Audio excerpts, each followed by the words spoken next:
ಆಕಾಶವಾಣಿಯ 90 ವರ್ಷದ ಸಂಭ್ರಮಾಚರಣೆಯ ಸಂದರ್ಭದಲ್ಲಿ ವಿಶೇಷ ಕಾರ್ಯಕ್ರಮ ಸರಣಿ ಆಕಾಶ ಬುಟ್ಟಿ. ಕೇಳುಗರೊಂದಿಗೆ ಮಾತುಕತೆ.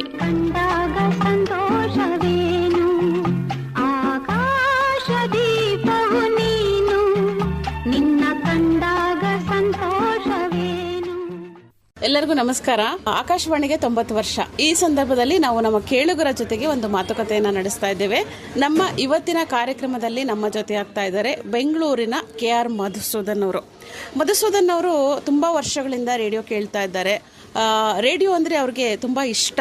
ಹಾಗಾಗಿ ರೇಡಿಯೋ ಕಾರ್ಯಕ್ರಮಗಳನ್ನು ಕೇಳಿ ಅವರ ಪ್ರತಿಕ್ರಿಯೆಗಳನ್ನು ಕೂಡ ಕೊಡ್ತಾ ಇರ್ತಾರೆ. ಬನ್ನಿ ಅವರನ್ನು ಮಾತಾಡಿಸ್ತಾ ರೇಡಿಯೋ ಜೊತೆಗಿನ ಅವರ ಒಡನಾಟ ಹೇಗಿತ್ತು ಅನ್ನೋದನ್ನು ತಿಳ್ಕೊಳ್ತಾ ಹೋಗೋಣ. ನಮಸ್ಕಾರ ಮಧುಸೂದನ್ ಅವ್ರಿಗೆ. ನಮಸ್ಕಾರ. ಹೇಗಿದ್ದೀರಿ? ಚೆನ್ನಾಗಿದ್ದೀನಿ. ನೀವು ರೇಡಿಯೋ ಯಾವಾಗಿಂದ ಕೇಳೋದಕ್ಕೆ ಶುರು ಮಾಡಿದ್ರಿ?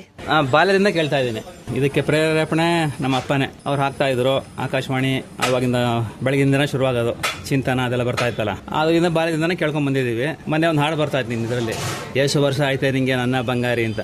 ಅಥವಾ ಮೆಸೇಜ್ ಕಳಿಸ್ದೆ ನಾನು, ನನ್ನ ಬಂಗಾರಿಗೆ 90 ವರ್ಷ ಆಯಿತು ಅಂತ. ಅದನ್ನ ಅವರು ನಕ್ಬಿಟ್ರು, ಓದಿದ್ರು. ಅವ್ರು ಯಾರೋ ಗೊತ್ತಿಲ್ಲ, ಇವರು ಆರ್ಜೆ ಅಂತ. ಒಡನಾಟ ಅವಾಗಿಂದನೂ ಬಾಲ್ಯದಿಂದ ಬಂದಿದ್ದನ್ನು ಕೆಲವು ಒಳ್ಳೆ ಹವ್ಯಾಸಗಳನ್ನ ಬಿಡೋಕ್ಕಾಗಲ್ಲ, ಅದಂಗೆ ಬೆಳೆಸ್ಕೊಂಡು ಬಂದಿದ್ದೀವಿ. ರೇಡಿಯೋ ಕೇಳೋದು, ಪುಸ್ತಕ ಓದೋದು, ಮ್ಯಾಗ್ಝಿನ್ ಓದೋದು, ಆ ಥರದ್ದು ಅವೆಲ್ಲ ಚಿಕ್ಕದಿಂದನೇ ಬಂದಿರೋದು. ನೀವು ಅಪ್ಪನಿಂದ ರೇಡಿಯೋ ಕೇಳಕ್ಕೆ ಶುರು ಮಾಡಿದ್ದು ಅಂತ ಹೇಳಿದ್ರಲ್ವಾ? ನಿಮ್ಮ ಅಪ್ಪ ಮತ್ತೆ ನಿಮ್ಮ ಊರಿನ ಬಗ್ಗೆ, ನೀವು ಮೂಲತಃ ಬೆಂಗಳೂರಿನವರೇನಾ? ಅಲ್ಲ, ನಾನು ಹುಟ್ಟಿದ್ದು ಶಿಕಾರಿಪುರ, ಶಿವಮೊಗ್ಗ ಡಿಸ್ಟ್ರಿಕ್ಟು. ನಮ್ಮಪ್ಪ ಅಲ್ಲಿ ಹೈಸ್ಕೂಲ್ ಟೀಚರ್ ಆಗಿದ್ರು. ಅವರು ಮಲೆನಾಡಿನವರು, ಎಲ್ಲ ಕಡೆ ಇದ್ದರು. ಅವರು ಫಸ್ಟು ರೇಡಿಯೋ ತಂದಿದ್ದ ನಮ್ಮ ಮನೆಗೆ ಅಂತ, ನಮ್ಮ ಊರಲ್ಲಿ ಶಿರಾಳ್ಕೊತ್ತಲಿದ್ರು ಅವರು. ಆ ತಂದಾಗ ಅದೇ ಒಂದು ದೊಡ್ಡ ವೈಭೋಗ. ರೇಡಿಯೋ ಇದೆ ಅಂದ್ರೇನೆ ಅಕ್ಕಪಕ್ಕದ ಮನೆಯವರೆಲ್ಲ ಬಂದು ನೋಡ್ಕೊಂಡು ಹೋಗೋದು. ಟೀಚರ್ಸ್ಗೆಲ್ಲ ರೇಡಿಯೋ ಅಂದ್ರೆ ತುಂಬಾ ಇಷ್ಟ ಆ ಕಾಲಕ್ಕೆ. ಇರುತ್ತೆ, ಹೌದು, ಇರ್ಬೋದು. ಫಸ್ಟ್ ಆಗಿ ತಂದಾಗ ನಮ್ಮ ಮನೇಲಿ ಪಕ್ಕದ ಮನೆ ಅಜ್ಜಿ ಇತ್ತಂತೆ. ಅವ್ರಿಗೆ ಬರ್ತಿರ್ಲಿಲ್ಲ. ಲೇಡಿಯೋ ಇಟ್ಕೊಂತ ಇದ್ದ. ನಮ್ಮ ಅಪ್ಪನ ಹೆಸರು ರಂಗ ಅಂತ ಇಟ್ಕೊಂತ ಇದ್ದ. ದೊಡ್ಡ ಮನುಷ್ಯ ಅವನು ಅಂತ, ಅದೇ ದೊಡ್ಡ ವಿಚಾರ. ರೇಡಿಯೋ ಇಟ್ಕೊಂಡಿತ್ತಿದ್ದ ನಮ್ಮ ಲಂಗ. ಕರೆಕ್ಟ್. ರಂಗಾಗೆ ಲಂಗ, ರೇಡಿಯೋಗೆ ಲೇಡಿಯೋ. ಅದು ತಮಾಷೆ ನಮ್ಮಪ್ಪ ಹೇಳ್ತಾ ಇದ್ರು, ಹಿಂಗಂತ ಆಯ್ತಾ ಅಜ್ಜಿ ಅಂತ. ಅವಾಗ ಬೇರೆ ಏನು ಇರ್ಲಿಲ್ವ, ಮಾಧ್ಯಮಗಳು ಯಾವುದೂ ಇರಲಿಲ್ಲ. ಪೇಪರ್ ಇತ್ತು, ಅದು ಬಿಟ್ರೆ ರೇಡಿಯೋನೇ. ಆ ರೀತಿ ಅದೇ ಕೇಳ್ಕೊಂಡ್ ಬರ್ತಾ ಇದ್ರು ಅವರು. ಅದೊಂದು ಹಂಗೆ ಬಂತು. ಈಗ ಮಧುಸೂದನ್ ಅವರೇ, ರೇಡಿಯೋ ಅಂತನ್ನೋದು ಈಗ ಹೆಂಗಿದೆ ಅಂತಂದ್ರೆ ಬರೀ ಕೇಳೋದು. ಈಗ ಬರೀ ನೋಡ್ಲಿಕ್ಕೆ ಎಲ್ಲರೂ ತುಂಬಾ ಹಾತೊರಿತಿರ್ತಾರೆ ಸಾಮಾನ್ಯವಾಗಿ, ಆದ್ರೆ ಕೇಳೋದು ಕಡಿಮೆ ಆಗಿದೆ. ಈ ಕೇಳೋದು ಜಾಸ್ತಿ ಆಗ್ಬೇಕಂತಂದ್ರೆ ನಾವು ನಮ್ಮ ಹಳೆ ನೆನಪುಗಳನ್ನ ನಾವು ಇವಾಗ ತರ್ತೀವಿ. ನಿಜ, ಅವಾಗ ನಮ್ಮ ಅಪ್ಪ ಕೇಳ್ತಿದ್ರು, ಅಮ್ಮ ಕೇಳ್ತಿದ್ರು, ನಾವು ಕೂಡ ಕೇಳ್ತಿದ್ವಿ ಅಂತೆಲ್ಲ ಹೇಳ್ತೀವಿ.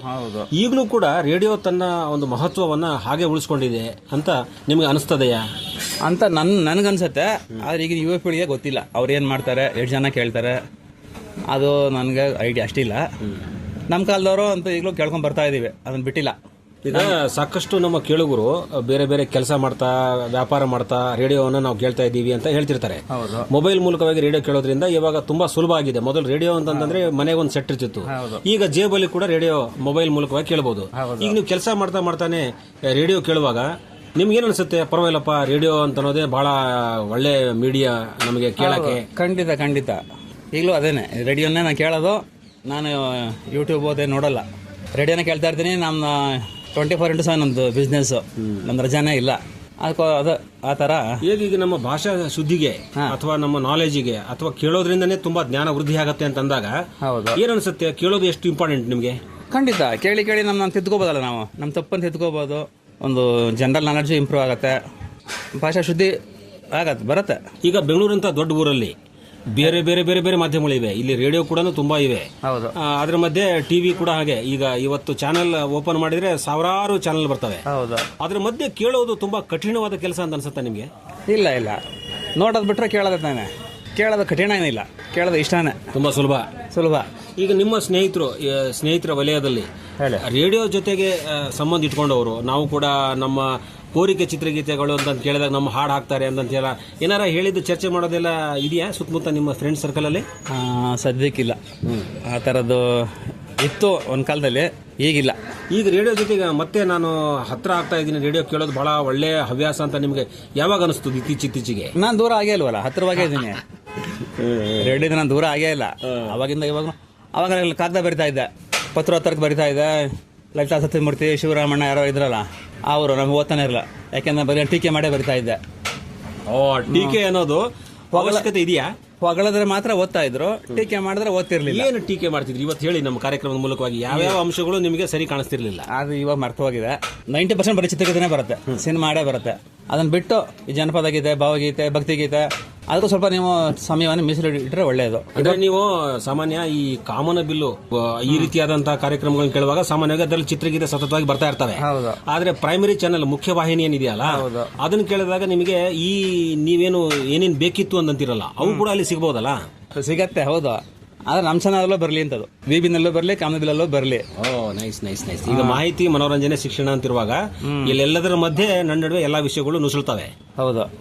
ಮಧು ಅವರೇ, ತಾವು ಕಾರ್ಯಕ್ರಮಗಳನ್ನ ಕೇಳ್ತಾ ಇರ್ತೀರಿ, ಸಲಹೆ ಸೂಚನೆಗಳನ್ನು ಕೊಡ್ತಾ ಇರ್ತೀರಿ, ಮೆಸೇಜಿಗೂ ಕೂಡ ನೀವು ಸ್ಪಂದಿಸ್ತಾ ಇರ್ತೀರಿ, ಎಲ್ಲವನ್ನು ಕೂಡ ಒಂಥರ ಗಮನಿಸ್ತೀರಿ. ಅಂದ್ರೆ ತರ್ಕಬದ್ಧವಾಗಿ ರೇಡಿಯೋ ಕೇಳಬೇಕು ಅಂತ ಅನ್ನೋ ಮನೋಭಾವದವರು ನೀವು, ನಮ್ಮ ಪ್ರಕಾರ. ಸೀದಾ ಸೀದಾ ಚೆನ್ನಾಗಿದೆ ಅಂದ್ರೆ ಚೆನ್ನಾಗಿದೆ, ಚೆನ್ನಾಗಿಲ್ಲ ಅಂದ್ರೂ ಚೆನ್ನಾಗಿಲ್ಲ ಅಂತ ಹೇಳ್ತೀರಿ ನೀವು. ಹಂಗೆ ಈ ವಿಮರ್ಶೆ ಅಂತ ಅನ್ನೋದು ಎಷ್ಟು ಮುಖ್ಯ ಅನಿಸುತ್ತೆ? ಆಕಾಶವಾಣಿ ಅಂತಂದ್ರೆ ಈಗ ನಮ್ಮ ಕಡೆಯಿಂದ ನಾವು ಕಾರ್ಯಕ್ರಮಗಳನ್ನ ಹಾಕ್ತಾ ಇರ್ತೀವಿ, ಕೇಳುಗರಾಗಿ ತಾವು ಆ ಭಾಗದಿಂದ ನಿಮ್ದು ಏನೋ ಒಂದು ಪ್ರತಿಕ್ರಿಯೆ ಇರುತ್ತೆ. ಎಷ್ಟು ವಿಮರ್ಶಾತ್ಮಕವಾಗಿ ಕಾರ್ಯಕ್ರಮ ಕೇಳಬೇಕು ಅನ್ಸುತ್ತೆ ನಿಮ್ಗೆ? ಅಲ್ಲ, ವಿಮರ್ಶೆಗೆ ಯಾರು ಹೊರತಲ್ಲ, ನಾನಾಗ್ಲಿ, ನೀವಾಗ್ಲಿ, ಅವನ ಸಂಸ್ಥೆ ಆಗಲಿ, ಯಾರೇ ಆಗಲಿ, ವಿಮರ್ಶೆ ಇರಬೇಕು. ಅದನ್ನ ವಿಮರ್ಶೆ ಮಾಡಿದ್ರೇನೆ ಒಳ್ಳೇದು.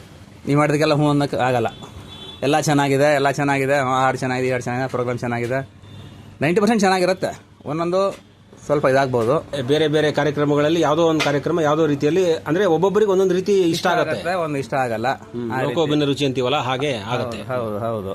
ಈಗ ಸರ್, ಈ ರೇಡಿಯೋದ ಮೂಲಕವಾಗಿ ಒಂದು ಸತತವಾದ ಜ್ಞಾನ ಸಿಗುತ್ತೆ, ಎಲ್ಲಾ ನಮೂನೆಯ ಜ್ಞಾನಗಳು, ಜಾನಪದ ಆಗಿರ್ಬೋದು, ಸಂಗೀತ ಆಗಿರ್ಬೋದು, ಇನ್ನು ವಿದ್ಯಮಾನಗಳಾಗಿರ್ಬೋದು, ಆರೋಗ್ಯ ಆಗಿರ್ಬೋದು, ಎಲ್ಲವೂ ಕೂಡ. ಆಮೇಲೆ ನೇರವಾಗಿ ಕೇಳುಗರ ಜೊತೆಗೆ ಪಾಲ್ಗೊಂಡು ಅವ್ರ ಜೊತೆಗೆ ಮಾತುಕತೆ ಮಾಡೋದು ಕೂಡ ನಡೀತಾ ಇದೆ. ಯಾಕಂದ್ರೆ ಒನ್ ವೇ ಆಗಬಾರ್ದು, ಎಲ್ಲ ಮಿಕ್ಸ್ ಇರಬೇಕು ಅಂತ ಹೇಳಿ ಮಾತಾಡ್ತೀವಲ್ಲ. ಈಗ ಜನರ ಭಾಗವಹಿಸುವಿಕೆ ಎಷ್ಟು ಪ್ರಮುಖ ನಿಮ್ಮ ಪ್ರಕಾರ? ಬೇಕೇ ಬೇಕದು. ಜನರಿಲ್ಲ ಅಂದ್ರೆ ನೀವೇನ್ ಮಾಡ್ತೀರಾ? ಯಾರು ಕೇಳೋರಿಲ್ಲ ಅಂದ್ರೆ, ಯಾರು ಭಾಗವಹಿಸ್ತಾ ಇದ್ರೆ ಜನಗಳ ಭಾಗವಹಿಸಿಕೆ ಮುಖ್ಯ, ಬೇಕೇ ಬೇಕು. ಅಂದ್ರೆ ಸರಿಯಾದ ರೀತಿನಲ್ಲಿ ಹೇಳಬೇಕು ಅಲ್ವಾ? ಅಂದ್ರೆ ಯಾವುದು ಸರಿ, ಯಾವುದು ತಪ್ಪು, ನೀವು ಏನೇ ಟೀಕೆ ಮಾಡಿ ಅದು ಪರವಾಗಿಲ್ಲ. ಆದರೆ ಇವಾಗ ನೀವು ಹೇಳಿದ್ರಿ ಚಿತ್ರಗೀತೆಗಳು ಜಾಸ್ತಿ ಅಂತ. ಚಿತ್ರಗೀತೆಗಳ ಬದಲಾಗಿ ಬೇರೆ ಇನ್ಯಾವ ಥರದ ಕಾರ್ಯಕ್ರಮಗಳು ಬೇಕು ಅನ್ನೋದೇನಾದರೂ ಒಂದು ಐಡಿಯಾ ಇದ್ರೆ ಅದನ್ನು ಹೇಳಬಹುದು. ಅಲ್ಲ, ಅದೇ ಹಾಡಾದ್ರೂ ಭಾವಗೀತೆ, ಭಕ್ತಿಗೀತೆ, ಜಾನಪದ ಗೀತೆ ಒಂದು ಅರ್ಧ ಗಂಟೆ ಪ್ರಸಾರ ಮಾಡಿದ್ರೆ ಒಳ್ಳೇದು ಅಂತ. ಈಗ ಮೆಡಿಕಲ್ ಶಾಪ್ ಇಲ್ಲಿ ಇರ್ತಾವು. ಈಗ music is medicine for breaking heart ಅಂತಾರೆ. ಅಂದ್ರೆ ಹೋದ ಹೃದಯಕ್ಕೆ ಸಂಗೀತ ಅದು ಒಂಥರ ಮೆಡಿಸಿನ್ ಇದ್ದಂಗೆ ಅಂತ ಹೇಳ್ತಾರೆ. ಈಗ ನೀವು ಇಲ್ಲಿ ಇದ್ಕೊಂಡು ಯಾರೋ ಬರ್ತಾರೆ, ನೋಡಿ ಸರ್, ಮನಸ್ಸನ್ನ ಶಾಂತವಾಗಿ ಇಟ್ಕೋಬೇಕು, ಚಿಂತೆ ಮಾಡಬಾರ್ದು ಅಂತ ಇತ್ಯಾದಿ ಬೇರೆ ಎಕ್ಸ್ಟ್ರಾ ಮೆಡಿಸಿನ್ ಏನಾರ ಕೊಡ್ತೀರಾ ಅವರಿಗೆ? ಈಗ ಸಲಹೆ ಕೊಡ್ತೀವಿ ಅಷ್ಟೇ. ಒಳ್ಳೆ ಹಾಡು ಕೇಳಿ, ಕಾಮಾಗಿರಿ, ಸಂಗೀತ ಕೇಳಿ, ನಿಮ್ಮ ಮನಸ್ಸು ಒಂದು ಇದಕ್ಕೆ ಬರುತ್ತೆ. ತಲೆ ಕೆಟ್ಟೋಗಿದ್ರೆ ಒಂದ್ ಸ್ವಲ್ಪ ಸಂಗೀತ ಕೇಳಿದ್ರೆ ಅದು ಒಂಥರ ಏನೋ ಒಂದು ಶಮನ ಮಾಡುತ್ತೆ ಅಂತ ಹೇಳ್ತಾರೆ. ಹೌದು, ಖಂಡಿತ ಶಮನ ಆಗುತ್ತೆ. ನೀವು ಏನು ಸಲಹೆ ಕೊಡ್ಬೋದು ನಾಳೆ ಇನ್ನು ಮುಂದಿನ ದಿನಗಳಲ್ಲಿ ನಿಮ್ಮ ಮೆಡಿಕಲ್ ಶಾಪಿಗೆ ಬರೋ ಜನರಿಗೆ? ಒಂದಿಷ್ಟು ರೇಡಿಯೋ ಕೇಳಿಯಪ್ಪ, ಟಿವಿ ನೋಡಿ ತಲೆ ಕೆಡಿಸ್ಕೋಬೇಡಿ ಅಂತೀರಾ? ಖಂಡಿತ ಹೇಳ್ತೀನಿ. ರೇಡಿಯೋ ಅಭಿಮಾನಿಯಾಗಿ ಖಂಡಿತ ಹೇಳ್ತೀನಿ. ರೇಡಿಯೋ ಕೇಳಿ, ಒಳ್ಳೆ ಹಾಡು ಕೇಳಿ, ನಿಮ್ಮ ಮೂಡು ಇದಾಗತ್ತೆ.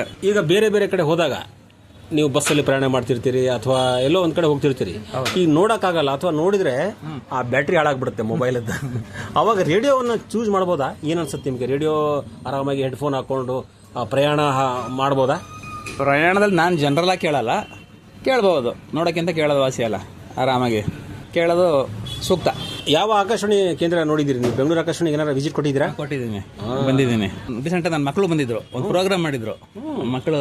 ನಾನು ಅಳಿಯ ಬಂದಿದ್ದ, ನನ್ನ ಅಳಿಯ ಪೀಡಿಯಾಟ್ರಿಷಿಯನ್ ಬಂದು ಕಾರ್ಯಕ್ರಮ. ಅಳಿಯ ಇದ್ದಾರಾ? ಅಲ್ಲ, ನೀವು ನೋಡಿದ್ರೆ 16 ವರ್ಷದವ್ರ ಕಾಣಗತ್ತೀರಿ. ತಲೆ ನಿಮ್ ತರ ನೋಡಂಗ ಆಗಿದೆ, ನಿಮ್ಮಷ್ಟೇ ಏಜ್ ಅನ್ಕೊಂಡು. ಬಡ ನಾವು ಅನ್ಕೊಂಡಿರ್ಲಿಲ್ಲ ನಿಮಗೆ ಹಬ್ಬ ಅಂದ್ರೆ ಒಂದು 40 ಅಂತ ಅನ್ಕೊಂಡಿದ್ವಿ. ನನ್ 55 ಮೇಲಾಯ್ತು ಈಗ. ಪರವಾಗಿಲ್ಲ, ಬಹಳ ಸಂತೋಷ. ಆ ಒಂದು ಪ್ರಬುದ್ಧ ವಿಚಾರಗಳನ್ನು ಇಟ್ಕೊಂಡು ಮಾಧ್ಯಮಗಳ ಬಗ್ಗೆನೂ ಕೂಡ ಒಂದು ಒಳ್ಳೆ ಸ್ಪಷ್ಟವಾದ ಅಭಿಪ್ರಾಯ ಇಟ್ಕೊಂಡು ತಾವು ಇದ್ದೀರಿ. ಹೌದು ಹೌದು, ಖಂಡಿತ. ಈಗ ಮಧುಸೂದನ್ ಅವರೇ, ನೀವು ಎಲ್ಲ ಚಾನೆಲ್ ಕೇಳ್ತೀರಿ, ವಿವಿಧ ಭಾರತಿ ಕೇಳ್ತೀರಿ, ರೇನ್ಬೋ ಕೇಳ್ತೀರಿ, ಮುಖ್ಯವಾಹಿನಿ ಕೇಳ್ತೀರಿ. ರೇಡಿಯೋದೊಂದು ಸ್ಪೆಷಾಲಿಟಿ ಏನಂತ ಹೇಳಿದ್ರೆ, ನೀವು ಕೂತ ಜಾಗಕ್ಕೆ ಬೇರೆ ಬೇರೆ ಪ್ರದೇಶದಲ್ಲಿರುವಂತಹ ಕೇಳುಗರನ್ನ ನಿಮಗೆ ಕನೆಕ್ಟ್ ಮಾಡಿಕೊಡ್ತೀವಿ ನಾವು. ಯಾರೋ ಎಲ್ಲೋ ಇರ್ತಾರೆ, ಅವ್ರದ್ದೇನೋ ಸುದ್ದಿ ಸಮಾಚಾರ ಹೇಳ್ತಾರೆ, ನೀವೇನೋ ಹೇಳ್ತೀರಾ, ಎಲ್ಲವನ್ನು ಕೂಡ ಒಂದೇ ಪ್ಲಾಟ್ಫಾರ್ಮ್ ಅಲ್ಲಿ ಕೇಳುವಂತ ಒಂದು ಅವಕಾಶ ಈಗ ಅಲ್ವಾ? ಅದ್ರ ಬಗ್ಗೆ ಹೇಳಿ. ಅಲ್ಲಿ ಭಾಗದ ಜನ ಉದಾಹರಣೆ ಬಳ್ಳಾರಿಯಿಂದ ಫೋನ್ ಮಾಡಿದಾಗ ಬಳ್ಳಾರಿ ನಿಮ್ಗೆ ತಲೆಯಲ್ಲಿ ಬರುತ್ತೆ, ಧಾರವಾಡದಿಂದ ಯಾರೋ ಫೋನ್ ಮಾಡ್ತಾರೆ ಅವಾಗ ಧಾರವಾಡ ಓಡಾಡಿರ್ತೀವಲ್ಲ ನಾವು, ಹೆಂಗೆ ನೀವು ಕನೆಕ್ಟ್ ಆಗತ್ತೆ ನಿಮ್ಗಂತ ಈ ತರ ಬೇರೆಯವರು ಫೋನ್ ಮಾಡಿದಾಗ? ಹೌದು, ಹಳೇದು ನೆನಪೆಲ್ಲ ಬರುತ್ತೆ. ನಾವು ಓಡಾಡಿ ಜಾಗ, ನಮ್ಮೂರಿಂದ ಯಾರು ಫೋನ್ ಮಾಡಿದ್ರೆ ಅದೆಲ್ಲ ಜ್ಞಾಪಕ ಬರುತ್ತೆ. ಅದೇ ನಮ್ಮೂರಿಂದ ಫೋನ್ ಮಾಡಿದಾಗ ನಾನು ಬಾಲ್ಯ ನೆನಪು, ಆಟ ಆಡಿದ ಜಾಗಗಳು, ದೇವಸ್ಥಾನ, ಕೆರೆ, ಕುಂಟೆ, ನಮ್ಮ ಸ್ನೇಹಿತರು, ಸ್ಕೂಲು, ಬಾಲ್ಯ ಎಲ್ಲ ಜ್ಞಾಪಕ ಬರುತ್ತೆ. ಈಗ ಈ ಸಂದೇಶ ಆಧಾರಿತ ಕಾರ್ಯಕ್ರಮ ಆಗಿರ್ಬೋದು, ಫೋನಿನ ಆಗಿರ್ಬೋದು, ಅಲ್ಲಿ ಯಾರೋ ಒಂದು ವಿಷಯ ಎತ್ತಿ ಮಾತಾಡ್ತಿರ್ತಾರೆ. ಅವಾಗ ನಾನು ಕೇಳಬೇಕಾಗಿದ್ದ ಪ್ರಶ್ನೆಯನ್ನು ಇವ್ರು ಕೇಳಿದ್ರು ಅಂತ ನಿಮ್ಗೆ ಅನಿಸಿದ್ ಯಾವಾಗಾದ್ರು? ಅನ್ಸಿರ್ಬಹುದು. ಅಂದ್ರೆ ಕೆಲವು ಸಲ ಮನಸ್ಸಿನ ಭಾವನೆಗಳು ಒಂದೇ ಇರ್ತಾವೆ, ಹೆಚ್ಚು ಕಡಿಮೆ ಇರುತ್ತೆ. ನಂತರನೇ ಯೋಚನೆ ಮಾಡೋರು ಇರ್ತಾರೆ.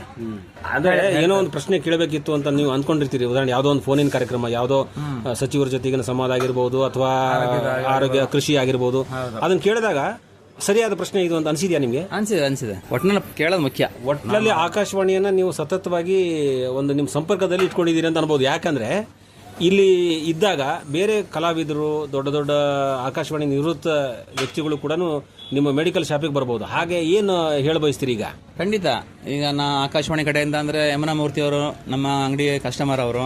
ಆಮೇಲೆ ಮುಂಚೆ ಪರ್ವತವಾಣಿಯವರು ಬರ್ತಾ ಇದ್ರು, ನಾಟಕಗಾರರು ಪರ್ವತವಾಣಿಯವರು. ಗಿರೀಶ್ ಕಾರ್ನಾಡು ಬಂದಿದ್ದಾರೆ. ಈಗ ಹೊಸದಾಗಿ ಗಿರೀಶ್ ಕಾಸರವಳ್ಳಿ ನಿರ್ದೇಶಕರು, ಅವರು ನಮ್ಮ ಅಂಗಡಿ ಬರ್ತಾರೆ. ಇರುತ್ತೆ, ದೊಡ್ಡ ವ್ಯಕ್ತಿಗಳೆಲ್ಲ ಸಂಪರ್ಕದಲ್ಲಿ ಇದ್ದಾರೆ.